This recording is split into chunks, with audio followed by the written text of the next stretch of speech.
Previous class में हमने matrix addition, scalar multiplication, product and उनकी कुछ प्रॉपर्टियों के बारे में जाना और उनसे रिलेटेड कुछ क्वेश्चंस भी हमने हल किए थे।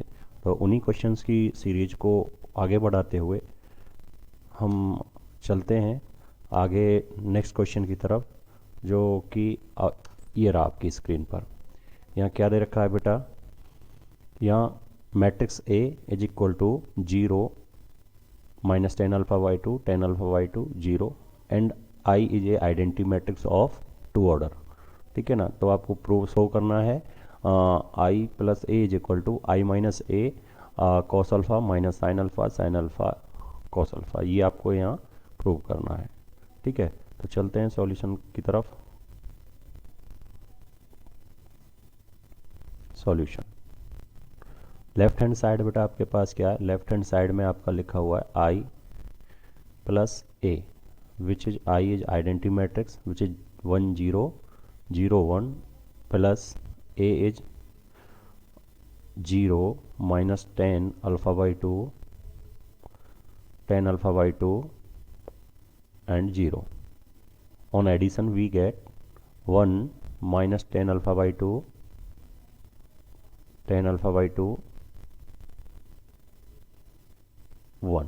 ठीक है, तो ये हमारे पास लेफ्ट हैंड में वैल्यू आ चुकी है। ठीक है, अब हमें राइट हैंड की तरफ चलना है। तो राइट हैंड में सबसे पहले हमें क्या निकालते हैं? राइट हैंड साइड में पहले हम आई माइनस ए निकाल लेते हैं। तो I minus A which is equal to I is 1 0 0 1 minus A matrix which that is 0 minus ten alpha by two, ten alpha by two and 0 which is equal to 1 0 minus 10 alpha by 2, it means 10 alpha by 2, 0 minus 10 alpha by 2 which is 10 minus 10 alpha by 2 minus 10 alpha by 2 and 1 minus 0 which is 1।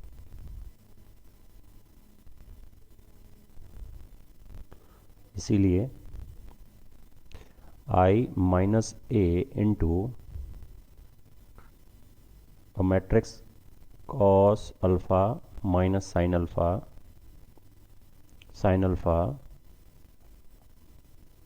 cos alpha is equal to I minus a, ये रहा आपका बेटा 1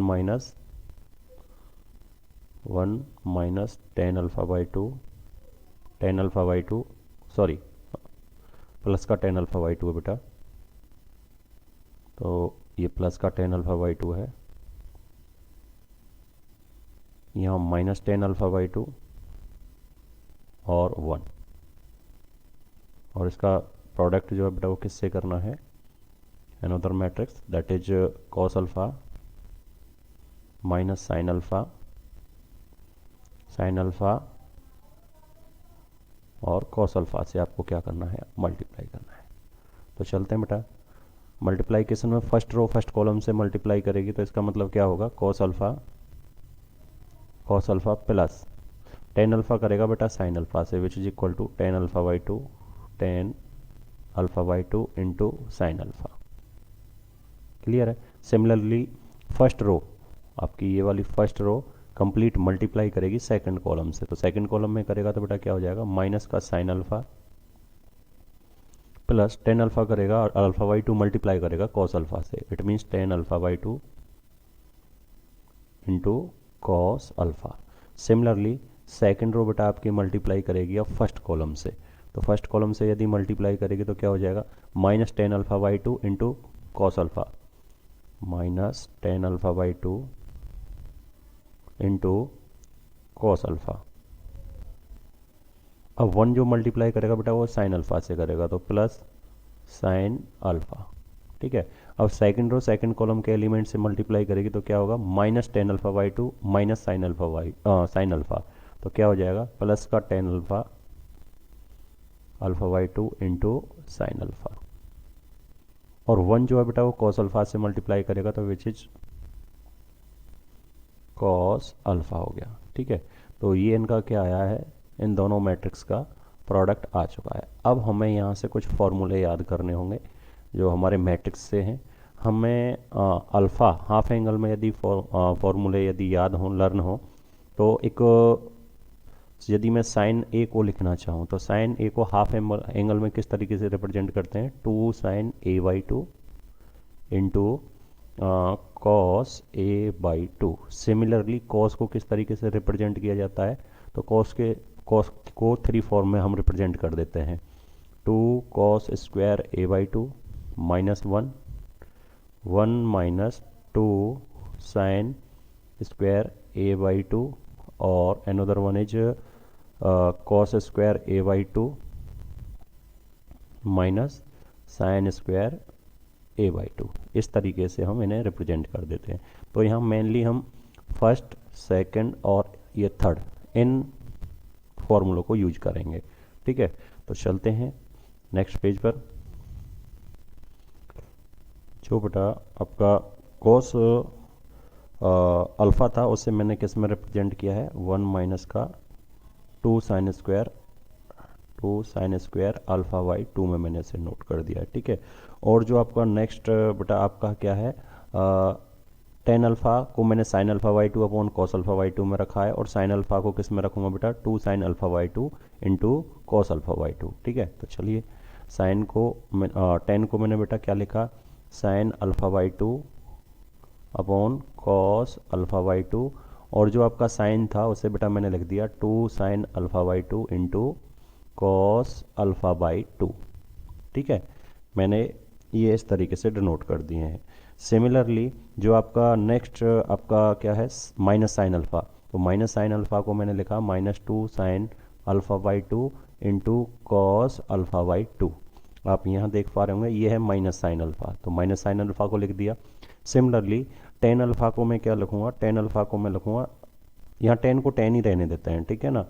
और cos को मैं क्या लिख रहा हूँ, कॉस को मैंने लिख दिया है 2 cos² α/2 -1 की फॉर्म में मैं इसे चेंज कर रहा हूँ। ठीक है, तो प्लस 10 को मैंने 10 α/2 रहने दिया, और इसको मैंने चेंज कर दिया किस में, 2 cos² α/2 -1 में। ठीक है, तो ये मैंने यहाँ इसे लिख दिया, नोट कर दिया है।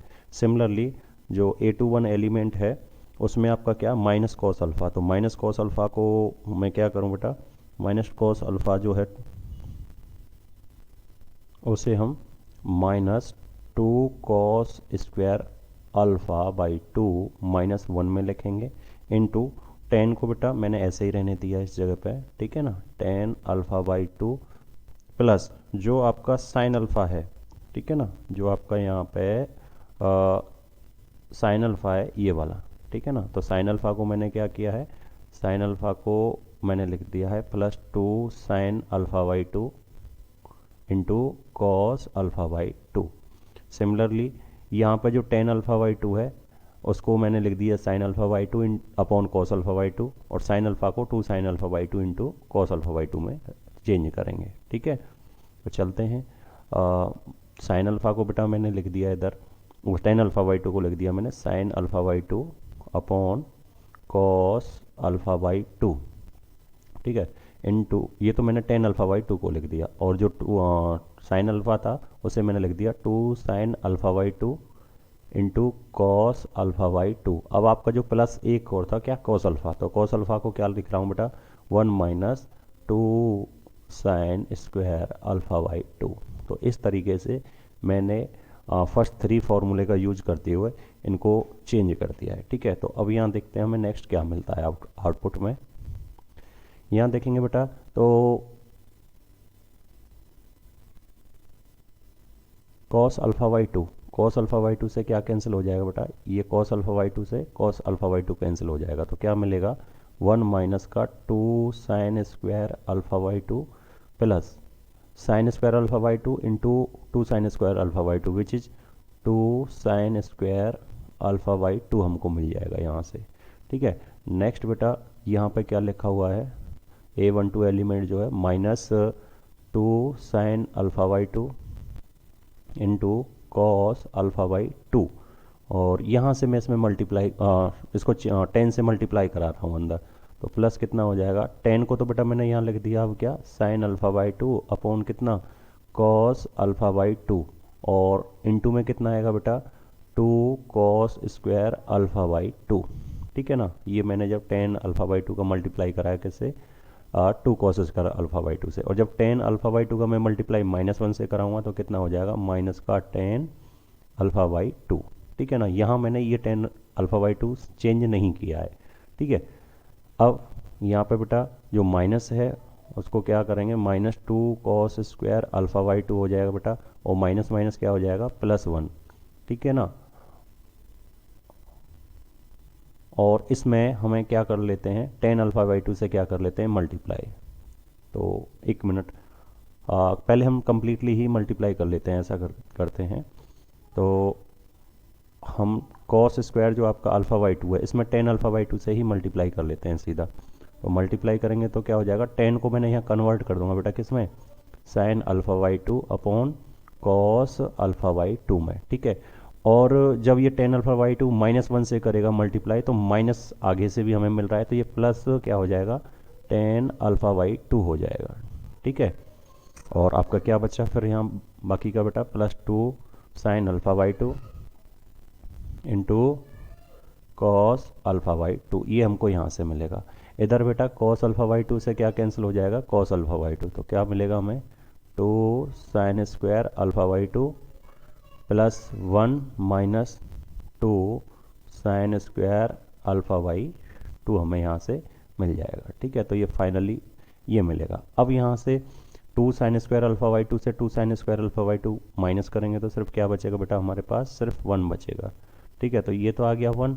यहाँ बेटा कॉस अल्फ़ा बाई टू से एक cos alpha by to cancel हो जाएगा तो सिर्फ single cos alpha by to बचेगा, तो 2 cos alpha by two into sine alpha by to बचेगा, और आगे भी यही चीज़ लिखी हुई है, तो ये कंप्लीटली क्या हो जाएगा, कैंसिल हो जाएगा। चलो एक बार लिख लेते हैं, क्या रखा, क्या बचेगा बेटा हमारे पास, 2 sine alpha by two into cos alpha by two plus sine alpha by two into 2 cos alpha by to, ये बचेगा हमारे पास, और माइनस में क्या रखा हुआ बेटा पीछे 10 अल्फ़ा बाई टू, इसे रखे रहने दें। ठीक है, ऐसे ही यहाँ बेटा कॉस अल्फ़ा बाई टू से cos alpha by to single time cancel हो जाएगा, एक बच जाएगा, तो क्या बचेगा यहाँ पे -2 cos alpha by two into sine alpha by two plus कितना बेटा 10 alpha by two plus 2 sine alpha by two into cos alpha by to, ये बचेगा यहाँ से, और यहाँ क्या बचेगा बेटा 2 cos square alpha by to से 2 cos square alpha by to cancel हो जाएगा, तो सिर्फ क्या बचेगा, यहाँ बचेगा बेटा हमारे पास 1। तो फाइनली हम देख पा रहे हैं कि यहाँ ये वैल्यू माइनस की है और ये वैल्यू बेटा सेम प्लस की है, तो कैंसिल हो जाएगी। ठीक है, सिमिलरली यहाँ भी ये दोनों वैल्यू क्या हो जाएंगी, एक दूसरे से कैंसिल हो जाएंगी, तो आउटपुट में क्या मिलेगा फाइनली हमें 1 माइनस का कितना बेटा 10 alpha by two, 10 alpha by to, और यहाँ बेटा आपका प्लस का ये वाला 10 अल्फ़ा बाई टू बचेगा, प्लस 10 अल्फ़ा बाई टू, और इधर क्या बचेगा बेटा आपके पास 1। ठीक है, और यही हमारी क्या है बेटा लेफ्ट हैंड साइड है, यही क्या है हमारी लेफ्ट हैंड साइड है, जैसा कि हम देख पा रहे हैं, ये आपकी 1 minus 10 alpha by two 10 alpha by two 1, यही हमारी क्या है बेटा लेफ्ट हैंड साइड। तो फाइनली हम क्या कह सकते हैं, hence LHS right hand side, left hand side is equal to right hand side. ठीक है, तो हम इस तरीके से इस क्वेश्चन को सॉल्व करते हैं। तो चलते हैं नेक्स्ट क्वेश्चन की तरफ। According to this question, a trust fund has 30,000 that must be the invest in 2 different type of the bond, यानी कि आपको 30,000 रुपये को 2 डिफरेंट टाइप ऑफ बॉन्ड में आपको क्या करना है, लगाना है। ठीक है ना, अब फर्स्ट बॉन्ड पे 5% इंटरेस्ट पर ईयर, यानी जो पहला बॉन्ड है उसमें जो भी आप अमाउंट लगाओगे उस बॉन्ड में जो अमाउंट लगेगा उस पर 5% इंटरेस्ट मिलेगा per year, and second bond में बेटा कितना मिलेगा आपको 7% इंटरेस्ट मिलेगा। तो ये बताना है कि दोनों बॉन्ड में कितना कितना अमाउंट लगाएं कि हमें जो एनुअल इंटरेस्ट है दोनों बॉन्ड से वो फर्स्ट में कितना मिले 1800, एंड सेकंड में जो आपसे पूछ रहा है बेटा वो कितना मिले 2000 मिलना चाहिए। तो चलिए क्वेश्चन को स्टार्ट करते हैं। Solution, let investment on first bond, investment on first bond is equal to X amount आपने क्या कर दिया है, फर्स्ट बॉन्ड में लगा दिया है। देन सेकंड अमाउंट में कितना होगा, सो इन्वेस्टमेंट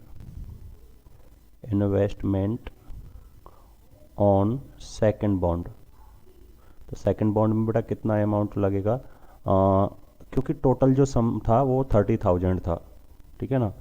तो कितना हो जाएगा 30,000 माइनस कितना अमाउंट लगेगा एक्स, क्योंकि फर्स्ट प्लस टोटल जो फर्स्ट और सेकंड बॉन्ड में जो टोटल अमाउंट लग रहा था वो आपका लग रहा था कितना बेटा 30,000। तो फर्स्ट बॉन्ड में यदि एक्स लग गया तो सेकंड में क्या लगेगा 30,000 माइनस एक्स, ये अमाउंट लगेगा। अब मैं क्या कर रहा हूँ, जो ये इन्वेस्टमेंट लगा है पर बॉन्ड उसे हम एक मैट्रिक्स के रूप में रिप्रेजेंट कर रहे हैं। तो क्या कर रहे हैं, we represent the investment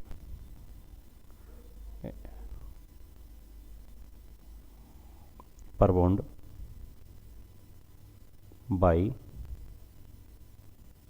matrix A, यानी कि इस इन्वेस्टमेंट को मैंने ए मैट्रिक्स से डिनोट कर दिया। तो ए मैट्रिक्स क्या बन जाएगा बेटा आपके लिए, ए मैट्रिक्स को हम लिख देंगे किस तरीके से, फर्स्ट बॉन्ड के लिए कितना रख दें बेटा एक्स, और सेकंड बॉन्ड के लिए मैं क्या रख दूं 30,000 माइनस एक्स बॉन्ड, ठीक है। ये आपका लगा दिया मैंने, ठीक है। ये आपका क्या था, ये इन्वेस्टमेंट को डिनोट कर रहा है। ये किस में है बेटा, फर्स्ट बॉन्ड में आपका इन्वेस्टमेंट है, फर्स्ट बॉन्ड में आपका क्या है इन्वेस्टमेंट है, फर्स्ट बॉन्ड का। और ये वाला जो इन्वेस्टमेंट किया है बेटा वो किसका किया है, सेकंड बॉन्ड का आपने क्या किया है, इन्वेस्टमेंट किया है, ठीक है। अब चलते हैं आगे की तरफ। नेक्स्ट क्या था बेटा, इसमें जो लगाया गया है वो आपका इंटरेस्ट रेट है जो इसने दे रखा है, कितना है, फर्स्ट बॉन्ड पर इंटरेस्ट रेट कितना है, ये रहा आपका बेटा 5% इंटरेस्ट रेट, और सेकंड बॉन्ड पे इंटरेस्ट रेट कितना है बेटा 7% इंटरेस्ट रेट है। तो चलते हैं हम क्या करेंगे बेटा, दूसरा जो इंटरेस्ट रेट है उनको भी हम क्या मैट्रिक्स से क्या करेंगे, रिप्रेजेंट करेंगे। तो नेक्स्ट चलते हैं, वी रिप्रेजेंट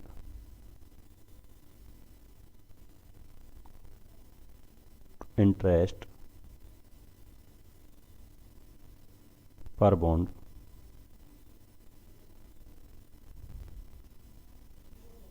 पर year by matrix A, sorry matrix B, क्योंकि ए से हमने इन्वेस्टमेंट को कर दिया डिनोट। तो बी क्या बनेगा बेटा, बी जो बनेगा वो कितना कितना था 5% था आपका, ठीक है ना, और कितना था 7%, ठीक है। तो इसे किस तरीके से डिनोट कर सकते हैं, विच इज इक्वल टू 5/100 और 7/100, ठीक है। ये क्या है, ये आपका फर्स्ट बॉन्ड में, फर्स्ट बॉन्ड पर जो अमाउंट आप पे करेंगे उस पर इंटरेस्ट है, यानी कि ये आपका इंटरेस्ट ऑन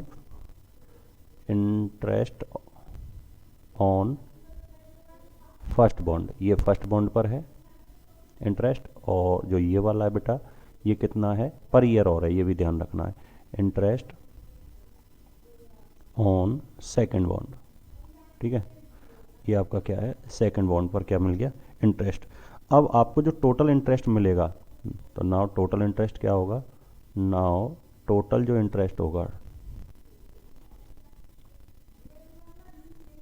एनुअल इंटरेस्ट, तो टोटल इंटरेस्ट कितना बनेगा बेटा, जो आपका क्या होगा इन्वेस्टमेंट पर बॉन्ड, इन्वेस्टमेंट पर बॉन्ड मल्टीप्लाई क्या होगा बेटा इंटरेस्ट, ठीक है ना, interest per bond, interest per bond, ठीक है ना। तो इन्वेस्टमेंट क्या था बेटा, वो मैंने डिनोट किया था ए मैट्रिक्स से, और इसे मैंने किससे किया, बी से। तो क्या बन जाएगा ए इंटू बी। तो ए के लिए क्या मैट्रिक्स था आपका, एक्स 30,000 माइनस एक्स, ये अमाउंट था, ठीक है। और इंटरेस्ट रेट क्या है, तो इनटू में मैट्रिक्स क्या आएगा बेटा आपके लिए 5/100। और सेकंड एलिमेंट क्या होगा बेटा 7 कितना हो जाएगा 100, ठीक है। तो इनका मल्टीप्लाई करेंगे तो हमें क्या मिलेगा, फर्स्ट एलिमेंट फर्स्ट से करेगा, फर्स्ट रो है ये वाला, एक रो है, और ये आपका क्या है बेटा कॉलम। तो जब हम मल्टीप्लाई करेंगे तो क्या मिलेगा, 5/100 एक्स सेकंड एलिमेंट, तो प्लस करेगा सेकंड एलिमेंट कितना हो जाएगा 30,000 माइनस एक्स मल्टीप्लाई कितना हो जाएगा बेटा 7/100, ठीक है। अब ये अकॉर्डिंग टू क्वेश्चन हमें क्या मिलेगा, एनुअल इंटरेस्ट मिलेगा। लेकिन फर्स्ट कंडीशन में जो एनुअल इंटरेस्ट जो दे रखा है वो कितना है, फर्स्ट के लिए जो एनुअल इंटरेस्ट है वो कितना था 1800 रुपये, ठीक है ना, इतना इंटरेस्ट था। तो फर्स्ट केस को जब हम यहाँ सॉल्व करेंगे तो एनुअल इंटरेस्ट की जगह कितना रखेंगे 1800 rupees is equal to 5। LCM कितना ले लें बेटा, एलसीएम ले लिया मैंने 100, तो क्या मिलेगा हमें 5x plus 2,10,000 minus 7 multiply x 7x हो जाएगा, ठीक है बेटा, ये इतना मिलेगा। अब ये 100 जो है बेटा ये डिवाइड कर रहा है, तो इधर क्या करेगा बेटा, ये इधर आके क्या कर जाएगा मल्टीप्लाई करेगा, तो कितना हो जाएगा 1,80,000 माइनस जो ये 2,00,000 आपका 10,000 था, इसे मैंने इधर जाके क्या कर दिया माइनस कर दिया, ठीक है।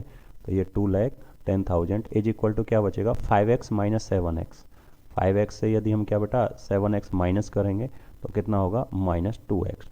तो क्या फाइनली क्या मिलेगा -2x इज इक्वल टू कितना मिलेगा, बचेगा हमारे पास माइनस का 30,000।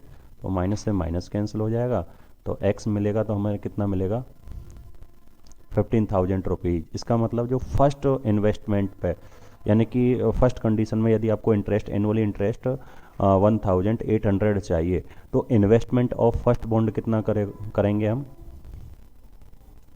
Investment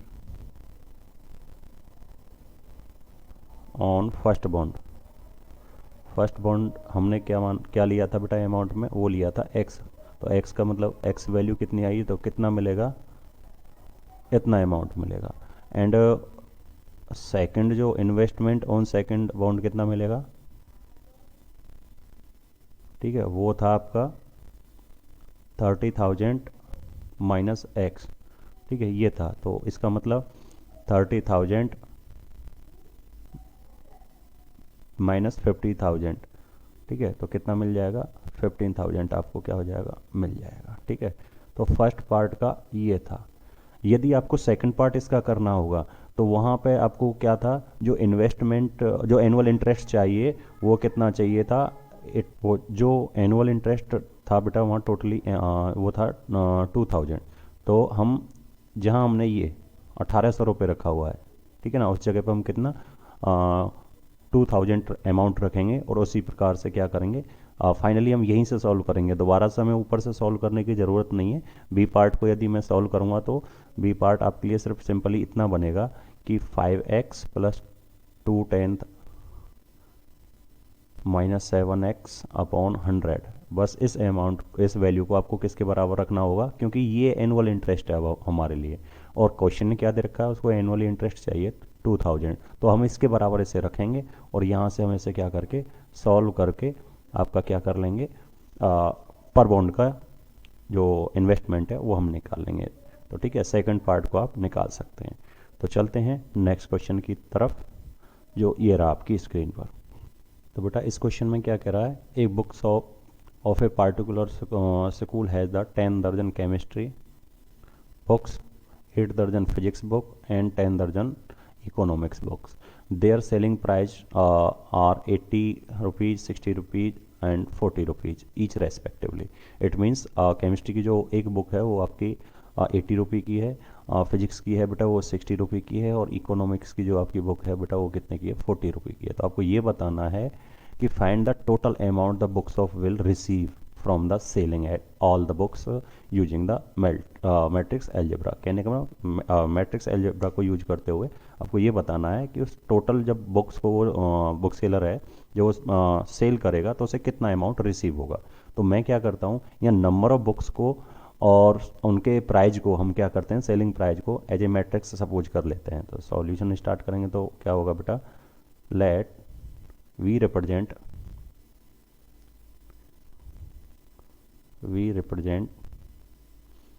to the number of books by matrix A। तो मैट्रिक्स ए से हम उसे डिनोट कर दें तो ए क्या मिलेगा बेटा, ए मैट्रिक्स क्या होगा, A matrix will be number of book लिखनी है तो आपको 10 दर्जन तो है आपकी किसकी, केमिस्ट्री की। तो 10 मल्टीप्लाई कितनी बुक हो जाएंगी बेटा, दर्जन का मतलब एक दर्जन में 12 बुक होती हैं, तो ये तो हो जाएंगी केमिस्ट्री की। ठीक है, और सेकंड जो है बेटा वो किसकी हैं, सेकंड है आपकी फिजिक्स की। ठीक है, तो सेकंड हम फिजिक्स की लिख लेंगे, तो फिजिक्स का 8 दर्जन है, तो 8 दर्जन मतलब 8 मल्टीप्लाई कितना हो जाएगा 12। और इकोनॉमिक्स की कितना है बेटा, और 10 दर्जन, तो ये भी कितना हो जाएगा 10 मल्टीप्लाई कितना 12। ठीक है, ये दर्जन में दे रखे हैं तो 12 से इसलिए मल्टीप्लाई कर रहे हैं कि वो टोटल नंबर ऑफ बुक हमें मिल जाएंगी। ठीक है ना, तो यहाँ यदि देखें तो ये वाला जो है ये किसकी बुक को डिनोट कर रहा है बेटा, ये आपका कर रहा है केमिस्ट्री की। ठीक है, ये आपकी किसकी कर रहा है बेटा, फिजिक्स की, ये वाला जो है। और ये वाला आपका कॉलम है ये किसको रिप्रेजेंट कर रहा है आपको, इकोनॉमिक की। ठीक है, तो यहाँ आपका जो ए मैट्रिक्स जो बनेगा वो कितना हो जाएगा बेटा 120, 96 और कितना हो जाएगा 120। ठीक है, और हम क्या करते हैं, और जो इनकी सेलिंग प्राइस है उसे किससे डिनोट कर देते हैं, मैट्रिक्स बी से। तो एंड सेलिंग प्राइस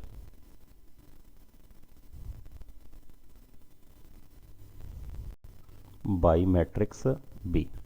ठीक है, तो इसे मैट्रिक्स बी से हम यदि डिनोट कर दें तो एक बुक के लिए जो केमिस्ट्री की बुक थी उसके लिए कितना अमाउंट था 80 रुपीज़, फिजिक्स का था बेटा वो कितना था 60 रुपीज़, और जो आपका किसका इकोनॉमिक्स का था बेटा वो कितना था 40 रुपीज़। ठीक है, तो यहाँ जो सेलिंग प्राइस है ये किसको डिनोट करता है, सेलिंग प्राइस को। तो ये आपकी केमिस्ट्री की सेलिंग प्राइस है। ठीक है, केमिस्ट्री की, और ये आपकी बेटा किसकी है, फिजिक्स की, और ये आपकी है आपकी इको की। ठीक है, तो ये आपकी इको की क्या है, सेलिंग प्राइस। ठीक है, ये किसको रिप्रेजेंट कर रहे हैं, आपको लिखना चाहें तो सेलिंग प्राइस को, मैंने पहले भी लिख दिया है इस चीज़ को, सेलिंग प्राइस को आपको रिप्रेजेंट कर रहा है पर बुक। ठीक है ना, तो चलते हैं, तो इसीलिए टोटल अमाउंट जो बनेगा, ठीक है, जो हमें पे करना होगा, ठीक है ना, तो इसीलिए टोटल रिसीव्ड अमाउंट जो बनेगा वो कितना बनेगा, वो इज इक्वल टू होगा क्या, number of books, number of books multiply selling price of each book. ठीक है ना, तो सेलिंग प्राइस ऑफ बुक्स। ठीक है, इसका मतलब इसको नंबर ऑफ बुक्स को मैंने किससे डिनोट किया बेटा, ए से, और सेलिंग प्राइस को किस मैट्रिक्स से डिनोट किया, बी से। तो ए मैट्रिक्स क्या होगा बेटा हमारे लिए, तो ए मैट्रिक्स की तरफ लिखेंगे तो ए मैट्रिक्स ये रहा, कितना 120, 96 एंड कितना 120। ठीक है, एंड सेलिंग प्राइजेज कितना था बेटा 80, 60 एंड कितना था 40। ठीक है, तो बस हमें क्या करना है, कैलकुलेट करना है, तो कितना हो जाएगा 120 मल्टीप्लाई, ये रो है बेटा आपके लिए, ये रो है, और ये आपका क्या है कॉलम। तो ठीक है, सीधा एलिमेंटों से हम करस्पॉन्डिंग एलिमेंट से मल्टीप्लाई करेंगे तो 120 मल्टीप्लाई कितना हो जाएगा 80, प्लस 96 मल्टीप्लाई कितना हो जाएगा 60, एंड 120 प्लस 120 मल्टीप्लाई कितना हो जाएगा 40। ठीक है, तो हम इसे एवेल्यूएट कर लेंगे और आपका क्या आ जाएगा, आंसर आ जाएगा। ठीक है, तो इसे आप एवेल्यूएट कर सकते हैं। क्लियर है, चलते हैं बेटा नेक्स्ट क्वेश्चन की तरफ, जो ये रहा आपकी स्क्रीन पर। यहाँ आपको क्या क्या चीज़ दे रखी है, ऑर्डर ऑफ मैट्रिक्स दे रखा है। ठीक है, ऑर्डर ऑफ मैट्रिक्स दे रखा है, तो क्या क्या है, एक्स का ऑर्डर कितना है बेटा आपका, एक्स का ऑर्डर है 2/n, ठीक है ना, ये ऑर्डर लिख दिया और ये आपके क्या थे, मैट्रिक्स, ठीक है। दूसरा वाई का जो ऑर्डर है बेटा वो कितना है, 3/k, 3/k। Second, third Z का ऑर्डर कितना था, 2/p, ठीक है। और डब्लू का ऑर्डर कितना दे रखा है बेटा, यहाँ डब्लू का ऑर्डर दे रखा है n/3, एंड पी का जो ऑर्डर है, ये पी मैट्रिक्स है, इसका ऑर्डर कितना दे रखा है, p/k, ठीक है। अब ये आपसे ये कह रहा है यदि n is equal to p then the order of matrix 7x minus 5z कितना होगा। तो पहले हमें ये समझ में आना चाहिए कि यदि हम किसी मैट्रिक्स में स्केलर से मल्टीप्लाई कर देते हैं, किसी भी नंबर से हम मल्टीप्लाई कर देते हैं, तो ऑर्डर जो आप होता है उसका कोई भी चेंजिंग नहीं आता है। तो कहने का मतलब यदि हम कहें कि x का ऑर्डर कितना है 2/n, तो इम्प्लाइज दैट 7x का भी ऑर्डर जो होगा बेटा, इसका भी ऑर्डर जो होगा वो कितना होगा, वो भी कितना होगा, 2/n, ठीक है ना। 7x का भी ऑर्डर क्या होगा, ये आपका 2/n होगा। सिमिलरली 5z, ऐसे ही मैं यदि यहाँ z की तरफ देखूँ तो z का ऑर्डर है 2/p, z का ऑर्डर क्या है, 2/p, तो z का ऑर्डर है तो 5z का ऑर्डर भी कितना होगा, 5z का ऑर्डर भी कितना होगा बेटा, 2/p होगा, ठीक है ना। क्योंकि स्केलर नंबर से किसी मैट्रिक्स में मल्टीप्लाई करने से उसके ऑर्डर पे कोई चेंजिंग नहीं होता, ठीक है, ऑर्डर में कोई चेंजिंग नहीं होता है, ठीक है। तो ऑर्डर सेम रहेगा, ठीक है, ऑर्डर सेम रहेगा। अब हमें पता है कि यदि मैं किन्हीं दो मैट्रिक्स का डिफरेंस करूं या सम करूं, तो वहां पे उनका जो ऑर्डर होना चाहिए वो क्या होना चाहिए, सेम होना चाहिए। तो ऑर्डर सेम होना चाहिए, तो फिर वो क्या होगा, तो ऑर्डर या तो दोनों सेम होंगे, तो इसका मतलब यहाँ से यदि मैं आउटपुट निकालूंगा आपके लिए, तो ऑर्डर सेम होने का मतलब या तो वो होना 2/n है, वो इक्वल टू किसके होगा, 2/p के होना चाहिए, 2 किसके होने चाहिए, p के। अब 2/p के यहाँ दे रखा है कि n इक्वल टू किसके है, p के, तो हम कह सकते हैं कि ऑर्डर कैसा है, ऑर्डर तो यहाँ सेम हो गया। ऑर्डर सेम हो गया तो आपके लिए जो 7x माइनस कितना 5z का जो ऑर्डर होगा वो कितना होगा, या तो होगा आपका कितना 2/n, या कितना होगा आपके लिए, वो होगा 2 कितने का, p का, ठीक है। और n इज इक्वल टू क्या है आपके लिए, p उसने क्या है, दे ही रखा है। तो इन दोनों में से कोई भी ऑर्डर हो सकता है, या तो वो 2/n का होगा या किसका होगा, वो 2/p का। और 2/p कह रहे हैं तब भी वो 2/n है, क्योंकि p इज इक्वल टू किसका है, if p is equal to क्या है, n इक्वल टू p दे रखा है, ठीक है ना। तो दोनों की बात एक ही है। तो कहने का मतलब जो ऑर्डर होगा 7x माइनस 5z का, वो 2/n होगा या 2/p होगा। तो जो आपके ऑप्शंस में होगा वो उसका करेक्ट आंसर हो जाएगा। तो हम देख पा रहे हैं कि आपका जो बी ऑप्शन है जिसमें दे रखा है ऑर्डर कितना, 2/n, तो ये 2/n क्या है आपका, इसका आंसर होगा, ठीक है। नेक्स्ट क्वेश्चन की तरफ चलते हैं। तो यहाँ भी सिमिलरली यही क्वेश्चन था, तो इसका भी हम देख लेते हैं क्या है। ऑर्डर सेम है, बाकी का जो पूछा गया वो थोड़ा सा अलग है, ठीक है, तो वो देखते हैं। यहाँ x का जो बेटा ऑर्डर है वो कितना है, 2/n, ठीक है। y का ऑर्डर कितना है, y का ऑर्डर है 3/k, z का ऑर्डर है बेटा आपके लिए कितना है, 2/p, w के लिए जो ऑर्डर है n/3, और p के लिए जो ऑर्डर है बेटा वो कितना है, वो है आपका p/k। ये आपको ऑर्डर दे रखे हैं, ठीक है, मैट्रिक्स के। अब आपको यहाँ जो ऑर्डर निकालना है वो आपको किसका, मतलब py प्लस wy क्या होना चाहिए, डिफाइन होना चाहिए। तो py और wy कब कब डिफाइन होंगे ये ध्यान रखना हमें। तो सबसे पहले मैं क्या करूँ, py को चेक करते हैं। तो py यदि हम चेक करेंगे तो ठीक है, तो p का ऑर्डर कितना है, p का ऑर्डर था आपके लिए py k इंटू y का क्या है, y का ऑर्डर है बेटा आपके लिए, y का दे रखा है 3y कितना k। यदि py डिफाइन होगा, if py define then order of py जो होगा उसका ऑर्डर क्या बनेगा, वो ऑर्डर, उसका ऑर्डर बनेगा कितना, py कितने का, k का, ठीक है, पी वाई कितने का बनेगा, के का, लेकिन कब, जब आपका के इक्वल टू कितना हो, 3। ये ध्यान रखना, क्योंकि पी वाई प्रोडक्ट तभी एग्जिस्ट कर पाएगा जब के इज इक्वल टू कितना होना चाहिए, 3 होना चाहिए। तो यहाँ से एक वैल्यू तो आप निकाल चुके कि के वैल्यू क्या होगा, 3, और पी वाई का ऑर्डर कितना होगा, पी वाई के। सिमिलरली अब चाहिए डब्लू वाई, तो डब्लू का ऑर्डर कितना बेटा, यहाँ डब्लू जो मैट्रिक्स है उसका ऑर्डर है आपके लिए एन वाई 3, एन वाई कितना है, 3। और आपके लिए जो y का ऑर्डर है बेटा, y के लिए ऑर्डर कितना है, y का है 3y के। तो यहाँ यदि मेरे को ऑर्डर चाहिए WY का, तो WY का ऑर्डर भी कितना होगा, तो WY का ऑर्डर होगा एन बाई के, एन बाई कितना होगा, के। ठीक है, एन बाई कितने का होगा, के का, क्योंकि यहाँ ये जो अंदर की वैल्यू है, अंदर की जो सॉरी सॉरी सॉरी वाई का क्या था, नहीं ठीक है, वाई का ठीक है, ठीक है। तो अंदर की वैल्यू यहाँ जो इसका नंबर ऑफ डब्लू में जो नंबर ऑफ कॉलम है और जो नंबर ऑफ रो है वाई का वो सेम है, तो डब्लू वाई का ऑर्डर क्या होगा, एन वाई किसका होगा, के का होगा। अब यदि if P Y plus W Y define हो रहा है, ठीक है, बी डिफाइन, तो ये कब होगा, इफ ओनली इफ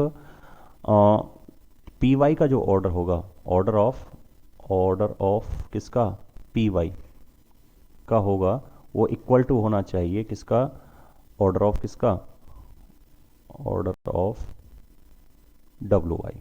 क्योंकि यहाँ इन दो मैट्रिक्स का क्या कर रहे हैं, हम सम कर रहे हैं, तो सम करते समय ध्यान रखना दोनों का ऑर्डर क्या होना चाहिए, सेम होना चाहिए।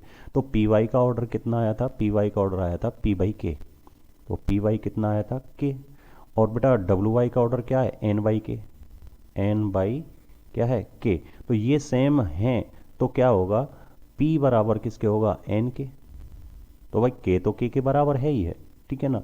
तो एन बराबर किसके होगा बेटा, पी के। तो दूसरी कंडीशन हमें यहाँ से मिल पा रही है कि पी इक्वल टू क्या होना चाहिए, एन होना चाहिए। और एक कंडीशन हम पहले निकाल चुके हैं, क्या, के इक्वल टू क्या होना चाहिए, 3। तो आपके जिस ऑप्शन में K equal to 3 and P equal to N है, वो इस क्वेश्चन का क्या हो जाएगा, आंसर। तो जैसा कि मैं देख पा रहा हूँ आपका जो ए पार्ट है वो इसका आंसर है, ठीक है। तो इस क्लास को यहीं एंड करते हैं।